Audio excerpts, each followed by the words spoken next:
we're back in the kitchen. It's Serena with Bob's Red Mill. We're here with Lindsay Cotter from Cotter Crunch. So she's the queen of bowls. So I'm gonna share today one of my favorite ways of putting together a quinoa barbecue salad bowl.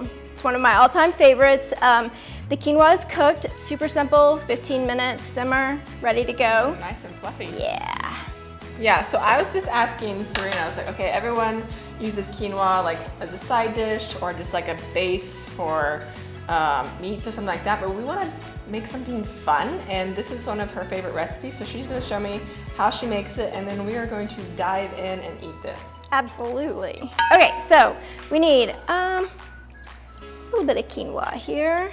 So how many are you putting in that bowl right now? I'm gonna put 4 cups in here.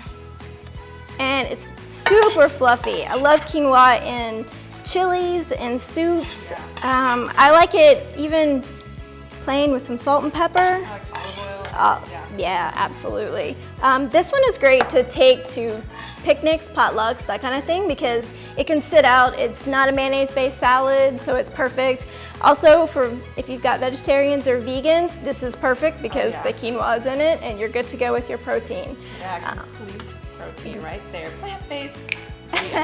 So now we're gonna add the cabbage. Okay, you want me to do it? Yep.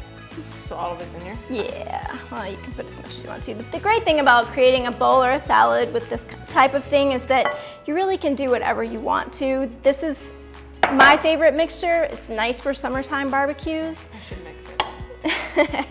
We're also then, we will throw in some, let's just throw in a little bit of corn.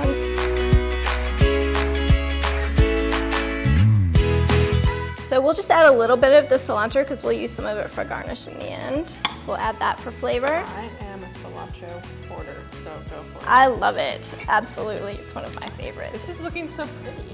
And then we're gonna just pour in some barbecue sauce. Creaminess brings everything together. This is great too because you can make it ahead of time, serve it warm or cold, either one. Well, you know. Also great with chicken, fish, ribs. That's true. So, and then salt and pepper, are we doing that too, or is that later? We can add a little salt and pepper if you need it. It kind of depends on whether or not your barbecue sauce is salty or not. It's got a lot of flavor to it already. Pepper always. You can always use a little touch of pepper.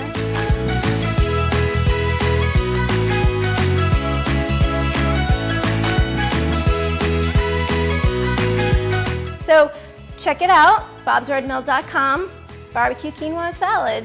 I promise you won't be disappointed.